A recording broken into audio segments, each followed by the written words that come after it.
The Chennai Shopping Mall Shravana Sambaram KG Sale Nakshi Jewelry Mela Flat 50% off.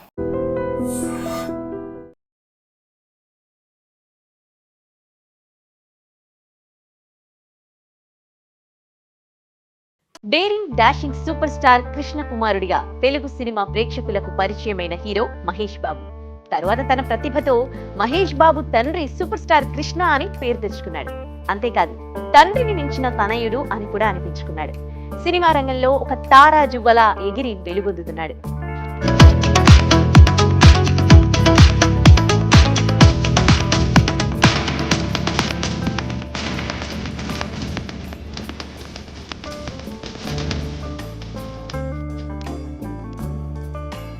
Cinema ప్రేక్షకులతో prince అని పిలిపించుకుంటోన్న మహేష్ బాబు తెలుగు చలనచిత్ర రంగంలో ప్రస్తుతం అగ్రకథానాయకుడిగా వెలుగొందుతున్నాడు. మహేష్ బాబు చిన్నతనంలోనే బాలనటుడిగా అనేక సినిమాల్లో నటించారు. యుక్త వయసు వచ్చిన తర్వాత రాజకుమారుడితో సినిమా కథానాయకుడిగా తెరంగేట్రం చేశారు. తర్వాత ఆయన తిరిగి చూసుకోలేదు. సినిమా తర్వాత సినిమా అతని గ్రాఫ్ పెరుగుతూనే ఉంది.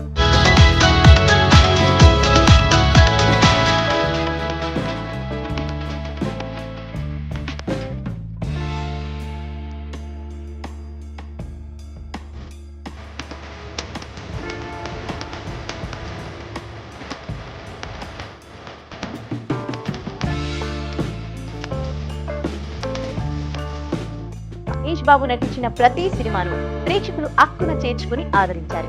తొలి సినిమా నుండి ఇప్పటి వరకు అతని సినిమాల పరంపర కొనసాగుతూనే ఉంది. మహేష్ బాబు నిజంగా టీనేజ్ అమ్మాయిల కలల రాకుమారుడు. యుక్త వయసులో ఉండే ప్రతి ఆడపిల్ల మహేష్ బాబు లాంటి భర్త తనకు దొరకాలని కలలు కంటుంది. వయసుతో పాటు మహేష్ బాబు గ్లామర్ కూడా పెరుగుతూనే ఉంది. ఇవి కాకుండా Mahesh Babu Indian Institute of Human Brand వారు నిర్వహించిన ఒక పరిశోధనాత్మక అధ్యయనంలో మహేష్ బాబును అత్యంత గౌరవనీయుడు అని తేల్చారు. ఈ అధ్యయనం ఆషామాషి కాదు. ఒక వ్యక్తి ఇమేజ్, వ్యక్తిత్వం, ఇతర మానవ కోణాల నుండి క్షుణ్ణంగా పరిశీలించి దీన్ని నిర్ణయిస్తారు.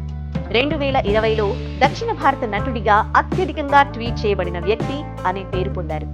అదే జాబితాలో అత్యధికంగా ట్వీట్ చేయబడిన 3వ వ్యక్తిగా నిలిచాడు. 2021వ సంవత్సరానికి గాను ఫోర్బ్స్ ఇండియా వారు దక్షిణ భారత సినిమాల్లో ఇన్స్టాగ్రామ్ లో అత్యంత ప్రతిభావంతమైన స్టార్లలో 11వ స్థానంలో నిలిచాడు. అదే కాకుండా అనేక బ్రాండ్స్ కు అతను ప్రముఖ ఎండార్సర్ అయ్యారు.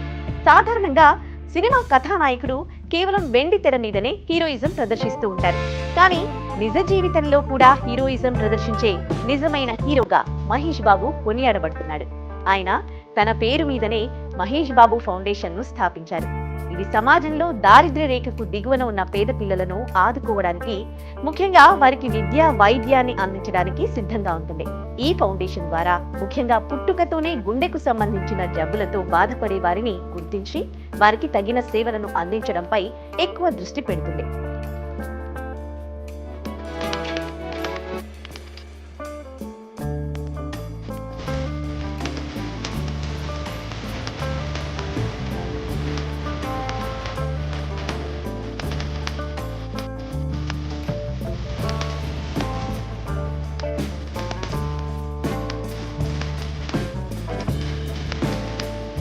ఈ ఫౌండేషన్ ఆధ్వర్యంలో ఆంధ్ర హాస్పిటల్స్ తో రెయిన్బో హాస్పిటల్స్ కూడా సహకరిస్తున్నాయి. ఈ ట్రస్ట్ ద్వారా హీలీ చైల్డ్ అనే కార్యక్రమాన్ని కూడా చేపడుతూ ఉంటారు. అంతేకాకుండా చదువులో బాగా మంచి పేరు తెచ్చుకుని పెద్ద చదువుకు వెళ్లలేని పేద విద్యార్థులను గుర్తించి వారి చదువుకు అవసరమైన సహకారాన్ని అందిస్తుంది. ఈ ఫౌండేషన్ ఆంధ్రప్రదేశ్ లోని బుర్రిపాలెం, తెలంగాణలోని సిద్ధాపురం అనే 2 గ్రామాలను దత్తత తీసుకున్నారు. ఇలా దత్తత తీసుకున్న గ్రామాల్లో పాఠశాలలు, అంగన్వాడీ భవనాలు, గ్రంథాలయాలు, రోడ్లు, డ్రైనేజీ వ్యవస్థ పునరుద్ధరీకరణ లాంటి పనులను చేపడతారు. దాంతో పాటు గ్రామస్తులకు కీలకమైన డిజిటల్ నైపుణ్యాలను సిద్ధం చేసిన కంప్యూటర్ ల్యాబ్లను ఏర్పాటు చేశారు. అలాగే క్రమం తప్పకుండా ఈ ఫౌండేషన్ ఆరోగ్యానికి అవసరమైన వైద్య తనిఖీలను కూడా నిర్వహిస్తుంది. అలాగే అవసరమైన వారికి మందులను సప్లై చేస్తుంది. కరోనా సమయంలో ఈ ఫౌండేషన్ తన సేవలను విస్తృతంగా చేసింది. అలాగే 12 ఏళ్ల క్రితమే ఎలాంటి లాభాపేక్ష ఆశించకుండా prince Mahesh Babu Healy child అనే సంస్థకు అంబాసిడర్ గా వ్యవహరించడానికి సంకల్పం చేశారు. 2013 సంవత్సరంలో Farhan Akhtar men against rape and discrimination ప్రచారంలో మహేష్ బాబు పాల్గొన్నారు. జావేద్ అఖ్తర్ రాసిన ఒక కవితను తెలుగులో చెప్పడానికి తన గాత్రాన్నిచ్చారు. హుదూద్ తుఫాన్కు నాశనమైన ప్రాంతాలను పునరుద్ధరించడానికి ఆంధ్రప్రదేశ్ ప్రభుత్వానికి 25 లక్షల విరాళమిచ్చి తన దాతృత్వాన్ని చాటుకున్నారు.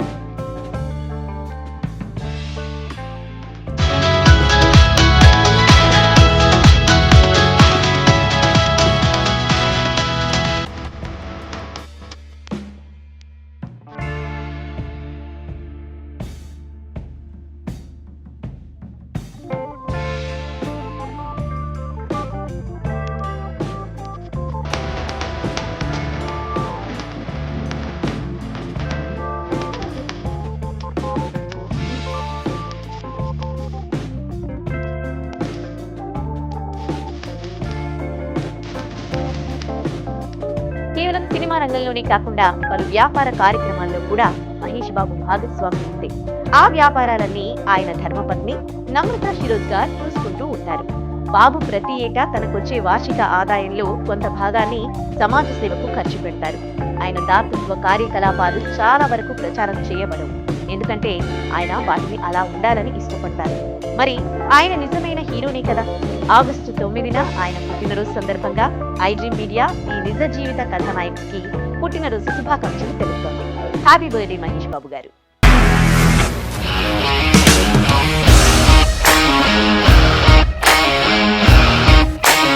ఇండస్ట్రీలో కమిట్మెంట్ ఇష్యూస్ వస్తే నీకు కూడా వచ్చినట్టు? మార్నింగ్ తీసుకెళ్ళానంటే కొట్టి పడేస్తారు.